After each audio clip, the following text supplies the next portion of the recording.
जंगलाने वेढलेला निमुळता रस्ता, वेळ संध्याकाळी 7:30ची. धड अंधार पडलेला नव्हता आणि धड उजेडही नव्हता. गाडीमध्ये जुनी गाणी सुरू होती.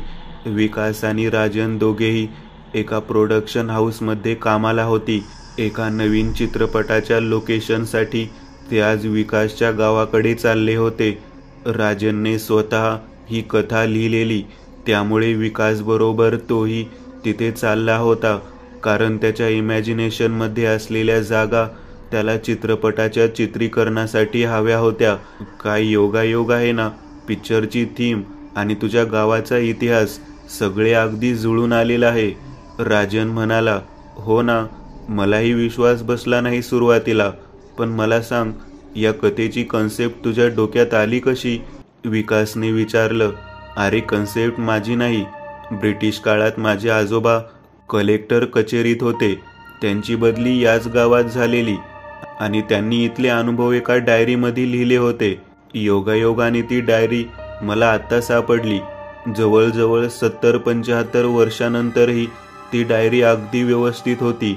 त्यांनी लिहिलेल्या अनुभवावरून मी ही कथा रचली आणि नशीब बघ, आपल्या प्रोड्युसरला ती आवडली. बजेट खूप जास्त असणारे, आपल्याला कोणतीही चूक करून चालणार नाही. राजन म्हणाला. मध्ये मध्ये बरीचशी पानं तर खराब झालेली, पण जे मुख्य अनुभव लिहिलेले होते ते मात्र चांगल्या पद्धतीने मला वाचता आले. आणखी एक गोष्ट होती, जी म्हणजे माझी आजी देखील त्यांच्याबरोबर तिथे होती आणि ती बेपत्ता झाली. ती परत कधीच सापडली नाही. ही एक थोडीशी वेदनादायी बाब आहे. राजन म्हणाला. ओ, आय एम सॉरी यार. विकास म्हणाला. अरे, इट्स ओके. आता अंधार पडलेला. गाडीचा हेडलाईट त्या निर्मनुष्य अंधाऱ्या रस्त्यावर प्रकाश टाकत होता. गाव अजूनही 15 किलोमीटर दूर होतं. 2 तासांपूर्वी त्यांनी या रस्त्यावर शेवटचं वाहन बघितलेलं. त्यानंतर त्यांनी ना कोणता माणूस पाहिला होता, ना कोणतं वाहन.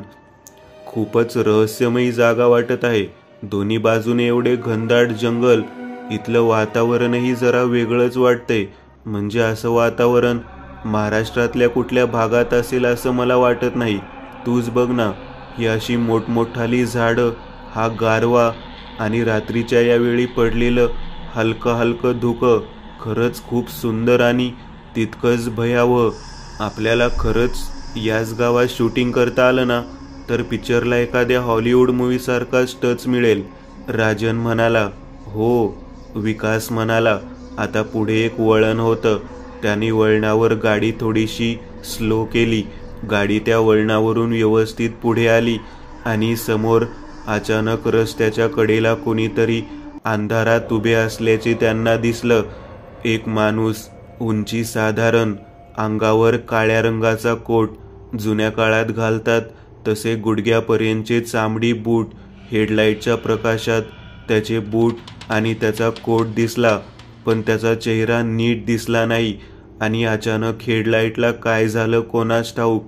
काही सेकंदासाठी हेडलाईट बंद झाले, पण परत ते सुरू झाले आणि आता माणूस त्या रस्त्याच्या कडेला नव्हता. गाडी त्या झाडाच्या शेजारून निघून गेली, पण तिथे आता कोणीच दिसत नव्हतं. तिथे होतं ना कोणीतरी? राजनने विचारलं. हो, मला इथे पाहिल्यासारखं वाटलं, पण काय माहिती हेडलाईट अचानक का बंद पडले. कदाचित आपला भास असेल. मगाशीच आपण येता येता ती स्टोरी डिस्कस करत होतो ना, त्या स्टोरीमधलं ते कॅरेक्टर थामा, त्याचा पोशाख पण असाच होता ना? तसं पण. आता 10 तास झाले आपण प्रवासात आहोत. विकास म्हणाला. आता पुढचा प्रवास त्यांनी पूर्ण केला आणि आता ते गावाच्या आत शिरले. गावात फार तुरळक अशी लोकवस्ती होती.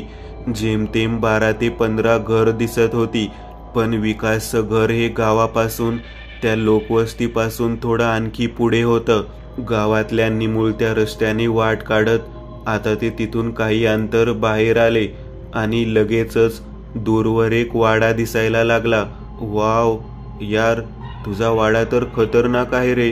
राजन म्हणाला. अरे, जवळजवळ 170 वर्षांपूर्वी बांधलेला होता, पण बघ, अजूनही वाड्याचा एक दगड सुद्धा हललेला नाही. विकास म्हणाला. वाड्याच्या आत दिवे सुरू दिसत होते. विकासनी गाडी वाड्याच्या गेटजवळ आणत हॉर्न वाजवला. वाड्याच्या दाराजवळ असलेल्या पायरीवर एक म्हातारी बसलेली होती. म्हातारी उठून उभी राहिली. म्हातारी खूपच विचित्र होती दिसायला.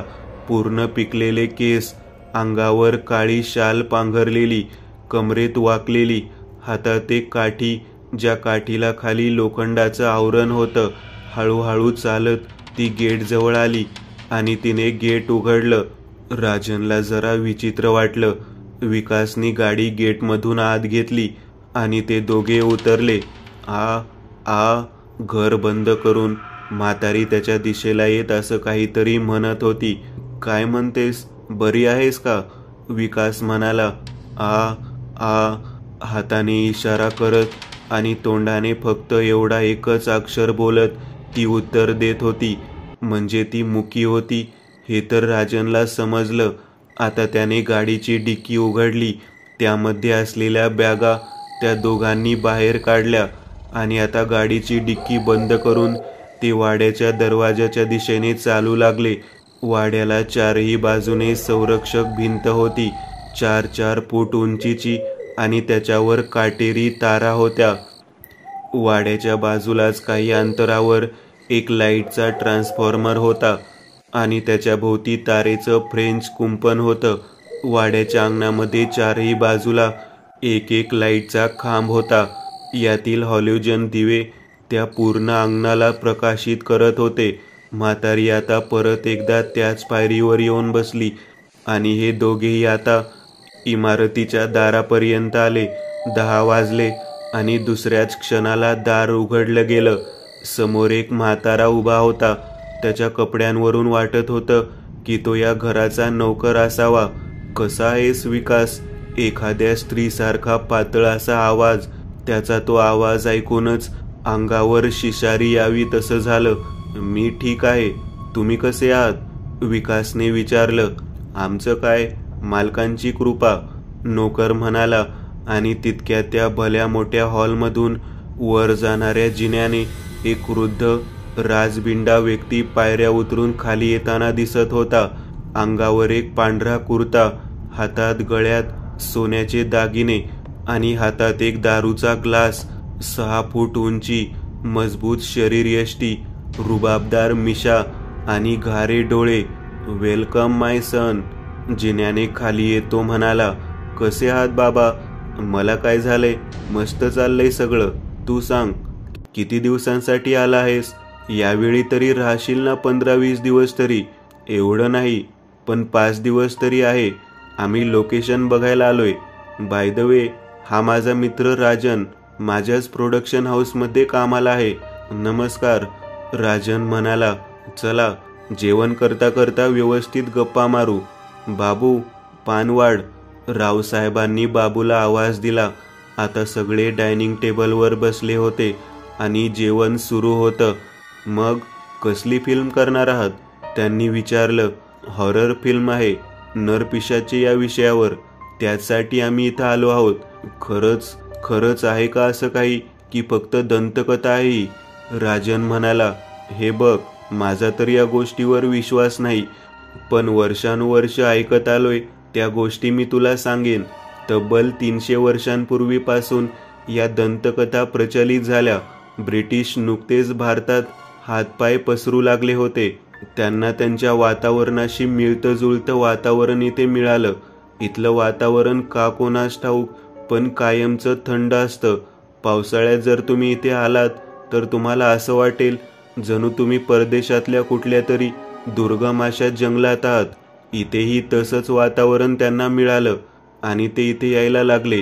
ब्रिटिश लोकांना खूप कुतूहल होतं की या गावात नक्की काय आहे, आणि मग त्यांनी या गावाच्या इतिहासात डोकवायला सुरुवात केली. आणि तिथूनच असं म्हणतात की तो जागा झाला. टेकडीवर एक जुनं मंदिर होतं. तिथं सहसा कोणी जात नव्हतं. केवळ पितृपक्षात 15 दिवस रोज रात्री तिथे एक बकरं कापलं जातं. तेव्हा पण तीच प्रथा सुरू होती. मंदिराच्या आत देखील जायची कोणाची हिंमत होत नव्हती. पण हे ब्रिटिश आले आणि त्यांनी मंदिराच्या आत प्रवेश केला. असं म्हटलं जातं की त्यांच्याबरोबर जो पहिला माणूस होता ज्याने त्या मंदिरात पाऊल टाकलं, त्या माणसाच्या आतच त्या राक्षसाने प्रवेश केला. त्या राक्षसाचं नाव थामा असं होतं. एक नरपिशाच रक्तपिपासू असा तो राक्षस होता, ज्याला महाभारत काळातच भीमाने या मंदिरात कैद केलं होतं. या मंदिरातून तो कधीही बाहेर येऊ शकणार नाही. त्याचं बाहेर यायचं कारण म्हणजे या मंदिरात जर एखाद्या मनुष्याने प्रवेश केला तर त्या मनुष्याच्या शरीराद्वारेच तो राक्षस त्या मंदिरातून बाहेर येऊ शकेल. ब्रिटिशांसोबत गेलेला तो व्यक्ती असा आतमध्ये गेला तसं सगळंच बदलून गेलं. असं म्हटलं जातं की त्या माणसाच्या आत त्या राक्षसाने प्रवेश केला आणि मग त्याने त्याच्यासोबत आलेल्या 17 ब्रिटिश सैनिकांना मारून टाकलं. त्यांची प्रेत देखील कोणाला मिळाली नाहीत. इतक्या भयानक पद्धतीने त्याने त्यांना मारलं. असं म्हटलं जातं की तो याच गावात अजूनही आहे आणि तो केवळ त्याचं रूप पितृपक्षातच दाखवतो. पितृपक्षात म्हणजे सध्या सुरू असलेल्या काळात. त्याचमुळे तुम्हालाही ते जाणवलं असेल. संध्याकाळी 7 नंतरच या परिसराच्या आजूबाजूची रहदारी आणि माणसांची वर्दळ कमी झाली होती. तसं पण या गावात आता फार लोक राहिलेले नाहीत आणि माझ्या दृष्टीने तर या सगळ्या अंधश्रद्धा आहेत. या फक्त दंतकथा ऐकायला चांगल्या वाटतात. तुम्ही त्याच्यावरती फिल्म करताय, चांगली गोष्ट आहे, पण माझ्या मते तुम्ही सांभाळून राहा आणि आमचा नोकर बाबू त्याला सोबत बरोबर घेऊन जा. त्याला गावातील खडानखडा माहिती आहे. दुसरं म्हणजे ते मंदिर आता श्रापित राहिलेलं नाही. त्या मंदिरात तुम्ही जाऊ शकता. बरेच लोक जातात सुद्धा, रावसाहेब म्हणाले आणि तिथून उठून गेले. जेवण करून सगळे आता आपापल्या खोलीत निघून गेले. राजन रात्री गाढ झोपलेला होता आणि अचानक त्याच्या खोलीचं दार आपोआप उघडलं गेलं. दार उघडून कोणीतरी आत त्याच्या जवळ आलं. अंगावर एक काळा लांब गुडघ्यांपर्यंत असलेले चामडी बूट, घारे डोळे. राजनचा हात हातात घेत त्याने त्याच्या हाताचा वास घेतला आणि तो व्यक्ती आल्या पावली निघून गेला. सकाळी राजनला जाग आली. त्याच्या हातावर लाल रंगाचे उरण उमटले होते. त्याला काही कळत नाही. आवरून तो खाली आला. खाली आल्यावर त्याच्या एक गोष्ट लक्षात आली. ती म्हातारी, ती घराच्या आत यायची नाही. अजून दाराच्या बाहेर असलेल्या त्या पायरीच्या बाजूला बसलेली होती. काल रात्री देखील बाकी सगळे लोक जेवत असताना ती मात्र तिथंच बसलेली. घरात आता सगळ्या स्त्रियाच दिसत होत्या. बाबू हा एकटाच पुरुष नोकर होता. बाकी घरातली सगळी कामं करायला बायका होत्या. काल रात्री पण ही गोष्ट त्याने बघितली होती, पण त्याला ती तेवढी खटकली नव्हती. आता त्यांना त्यांच्या रेकीसाठी निघायचं होतं. बाबू, विकास आणि राजन तिघेही तिथून निघाले. रावसाहेब अजूनही झोपलेले होते. वाड्यापासून डाव्या बाजूला जंगलाच्या आत एक पायवाट जात होती आणि पुढे अर्धा किलोमीटरवरती पायवाट एका दुसऱ्या कच्च्या रस्त्याला येऊन मिळत होती. तो कच्चा रस्ता डोंगराकडे जात होता. डोंगरावरचं ते मंदिर होतं जिथे असं म्हटलं जायचं की थामा या पिशाचे वास्तव्य हजारो वर्ष होतं, जिथून तो मुक्त झाला होता. त्या कच्च्या रस्त्यावर येत आता तिघेही थांबले. बाबू मात्र डोंगराच्या दिशेला जायला लागला. आपल्याला तिकडे नाही जायचं बाबू. मग समोर जंगलाच्या आत एक पायवाट जात आहे, आपल्याला तिथे जायचे. राजन म्हणाला, अहो पण तिकडं जाणं वर्जित आहे. बघा ना, बोर्ड लावलेला. जंगली जनावरांचा सुळसुळाट आहे तिकडं. काही नाही होत. बंदूक घेतली आहेस ना सोबत? आला एखादा वाघ तर घाल गोळी. राजन म्हणाला. विकासला पण जरा विचित्र वाटत होतं, पण त्याने फार विरोध केला नाही. बाबूची तर यायची इच्छा नव्हती, पण तरी आता त्याला राजन खातीर यावं लागलं. ते आता जंगलाच्या त्या भागात शिरले जिथे जाणं वर्जित होतं. घनदाट जंगल, दोन्ही साईडने वाढलेली वेगवेगळ्या प्रजातीची झाडंही दिसत होती. राजन, आपण या भागात का चाललोय? राजनने आता बॅगमधून डायरी बाहेर काढली. ती जुनाट डायरी त्याच्या आजोबांची होती. हे बघ, या डायरीत आजोबांनी एक गोष्ट लिहिली होती. गावाच्या उत्तर दिशेला जंगलाच्या आतमध्ये कुठेतरी एक भग्न असा वाडा आहे. असं म्हटलं जातं की थामा तिथेच माणसांना घेऊन यायचा. आणि मग त्यांना मारायचा. आपल्याला फक्त त्या वाड्याचे फुटेज हवेत, लांबून, बाकी काही नाही. राजन म्हणाला. आता ते तिघेही चालत बरंच अंतर पुढे आले आणि आता वातावरण जणू बदलू लागलं. थंडपणा अधिक जाणवू लागला. दूरवर तो वाडा आता दिसू लागलेला. भग्न झालेल्या भिंती. माझे आजोबा यात लिहितात की ते आणि आजी दोघे इथे आले होते आणि इथेच ती गायब झाली होती. त्यानंतर ती परत कोणालाच दिसली नाही. राजन त्या वाड्याकडे बघत म्हणाला. ते आता त्या वाड्याच्या जवळ आले. वाड्याच्या इमारतीवर पूर्णपणे एक विचित्र असा काळा थर दिसत होता आणि लांबून असं वाटत होतं की त्यात वाड्याच्या भिंतीमध्ये कसली तरी हालचाल होती आहे. पण जवळ आल्यानंतर त्यांना ती हालचाल खरंच होत होती असं जाणवू लागलं. हे काय आहे नक्की? विकासने विचारलं. राजनने बाजूला पडलेला एक दगड घेतला आणि पूर्ण ताकदीने त्या भिंतीच्या दिशेला भिरकावला. तो दगड जसा त्या भिंतीला लागला, फडफड करत असंख्य वटवाघळे भिंतीवरून आकाशात उडाली. म्हणजे इतका वेळ त्यांना जे दिसलं होतं ती असंख्य अशी वटवाघूळ होती ज्यांनी त्या पूर्ण वाड्याच्या इमारतीला आच्छादून टाकलं होतं. विकास आणि बाबू दोघेही चांगलेच घाबरले. पण राजन, त्याच्या डोक्यात काय चाललं होतं काहीच कळत नव्हतं. त्याच्या चेहऱ्यावरची रेषही हालत नव्हती. तो आता तसाच वाड्याच्या त्या भग्न संरक्षक भिंतीला ओलांडून वाड्याच्या अंगणात आला. वाड्याच्या अंगणात येताच आता त्याला जास्तच थंड वाटू लागलं. राजन, प्लीज नको जाऊस. मला इथे काही बरोबर वाटत नाहीये. फोटो घेऊन आपण निघू. घाबरू नकोस. काही नाही होणार. चल, माझ्यावर विश्वास ठेव. बाकी काहीही तुला होऊ देणार नाही मी. राजनच्या आवाजात एक वेगळीच झलक आता जाणवत होती. त्याचं हे रूप त्याने आजवर कधी बघितलेलं नव्हतं. का कुणास ठाऊक विकास आता त्याच्या मागे चालू लागला. बाबूलाही त्यांच्या मागे जाणाऱ्या व्यतिरिक्त दुसरा मार्ग नव्हता. तिघेही आत आले. भग्न झालेल्या वाड्याच्या भिंती, पडलेले दगड आणि जागोजागी जाळ्या जळमट एक एक खोली पाहत आता ते शेवटच्या खोलीपर्यंत येऊन पोहोचले. त्या खोलीत एक लाकडी कपाट दिसत होते. त्या कपाटाला काहीच इजा आजवर झालेली दिसत नव्हती. राजन त्या कपाटाजवळ आला आणि त्याने त्याचं दार ओढलं. आतमध्ये काळा ओव्हरकोट आणि तेच चामडी बूट ठेवलेले दिसत होते. काल त्यांना रस्त्याच्या कडेला उभा असलेला जो माणूस दिसला होता त्याने असेच कपडे घातलेले होते. तो कोट आणि ते बूट बघून असं वाटत होतं जणू ते आजही वापरात आहेत. कोणीतरी आताच ते तिथे आणून ठेवले असावेत असं वाटत होतं. आता तो ती डायरी वाचू लागला. गावात त्याच्याबद्दल खूप गोष्टी बोलल्या जातात. तो फक्त पुरुषांना स्वतःचं भक्ष्य बनवतो आणि असं म्हटलं जातं की त्याने जर कोणत्या स्त्रीला स्वतःचं भक्ष्य बनवलं तर ती स्त्री देखील त्यांच्यासारखीच होऊन जाईल. तिला कधीच मृत्यू येणार नाही.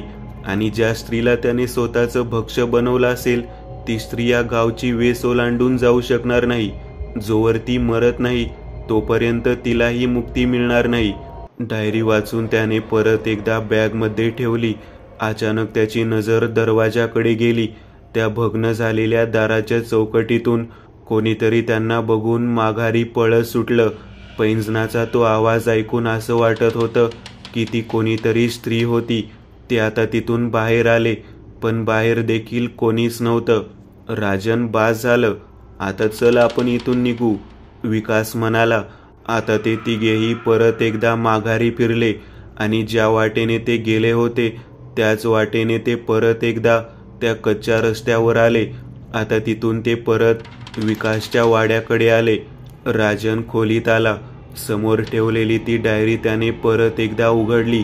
डायरीच्या एकदम शेवटच्या पानावर एका फुलपाखराचं छोटंसं चित्र काढलेलं दिसत होतं.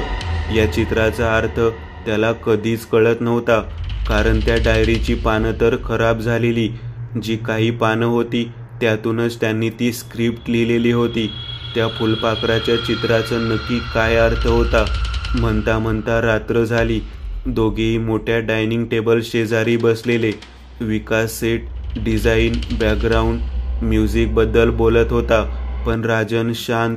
समोर ती डायरी आणि बाजूला त्याने लिहिलेली ती स्क्रिप्ट होती. पितृपक्षाचा आज शेवटचा दिवस, ज्या दिवशी थामा या स्वतःवर ताबा राहत नाही. मानवी रक्त बघून तो स्वतःच्या वास्तविक रूपात येतो. हे वाक्य दोन्ही ठिकाणी होतं. रावसाहेब आले. थकल्यासारखे वाटत होते. सारखे पाणी पित होते. त्यांनी राजनकडे बघितलं आणि लगेचच दाराकडे नजर टाकत त्या म्हातारीकडे बघितलं. आम्ही त्या वाड्यावर गेलो होतो जिथे तो आजही वावरतो. त्याच्या काही वस्तू अजूनही तिथे आहेत. राजन म्हणाला, अरे पण कशाला? तुम्हाला काही अक्कल आहे का नाही? काही झालं असतं म्हणजे? रावसाहेब एकदम भडकले. नाही, मला माहिती होतं तसं काही होणार नाही, कारण थामा तिथे नव्हता. तो तर इथेच आहे ना? हो ना, राजन म्हणाला. म्हणजे तुला काय म्हणायचंय? मला एक सांग, तू इथे फिल्मच्या स्क्रिप्टच्या कामासाठी आला आहेस की तुझा आणखी काही हेतू आहे? विकास त्याच्यावर भडकला. कळेल लवकरच. मला फक्त सत्य जाणून घ्यायचे. रावसाहेब, खरं सांगा, तुम्हीच आहात ना तो रक्तपिपासू थामा? अरे काय बोलतोयस तू? रावसाहेब खुर्चीवरून एकदम उठून उभे राहिले. रागाने त्यांचा चेहरा लालबुंद झालेला. राजन पटकन खुर्चीवरून उठून उभा राहिला. समोर फळं कापायला ठेवलेला सुरा त्याने हातात घेतला आणि स्वतःच्या हाताच्या तळव्यावरून तो सुरा त्याने भस्कन फिरवला.